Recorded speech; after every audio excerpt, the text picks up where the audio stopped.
Pemirsa, dalam reses hari pertama di masa persidangan ke-1 tahun 2024, anggota DPRD Kota Palembang Dapil 3 M. Hidayat meninjau IPAL di Pasar 16 Ilir Palembang bersama dengan Dinas PUPR Palembang dan Perumda Pasar Palembang Jaya.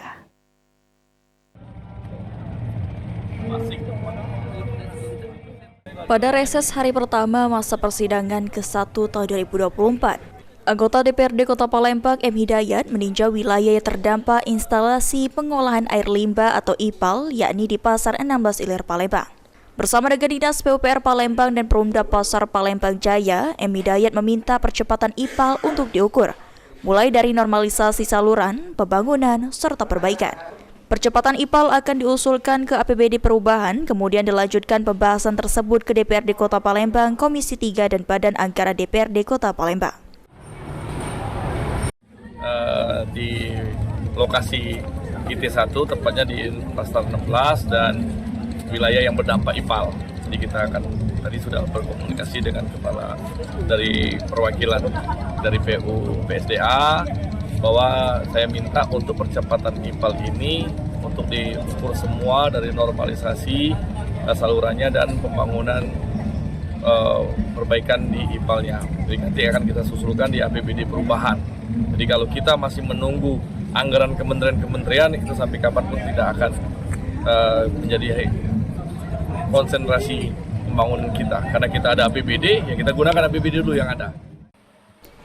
Di tempat yang sama, Direktur Operasional Perumda Pasar Palembang Jaya Sri Banun mengungkapkan rasa terima kasihnya atas reses yang dilakukan M. Hidayat dengan mengunjungi Pasar 16 Ilir Palembang.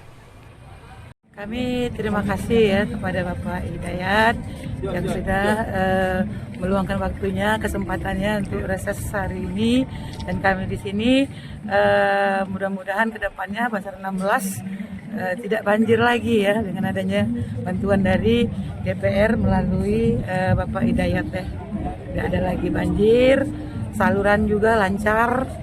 Terima kasih. Sementara itu, seorang warga Palembang, Alex Suhirman, mengatakan sangat mendukung percepatan IPAL lantaran sudah 3 tahun dampak yang dirasakan warga, seperti banyak jalan berlubang, banjir, serta tak sedikit para pedagang Pasar 16 Ilir Palembang memilih gulung tikar. Warga juga memohon supaya dampak daripada IPAL tahap pertama itu jalan-jalan saluran itu ya kalau bisa diperbaiki dulu baru masuk ke tahap 2. Ya, prinsipnya kita sebagai warga tetap mendukung untuk pembangunan Kota Palembang. Ya, soalnya ini yang IPAL 1 ya cukup lumayan lama, sudah hampir 3 tahun dampaknya. Kesian pedagang-pedagang yang terdampak itu banyak yang tertutup toko-tokonya. Hafid Zainul, PAL TV.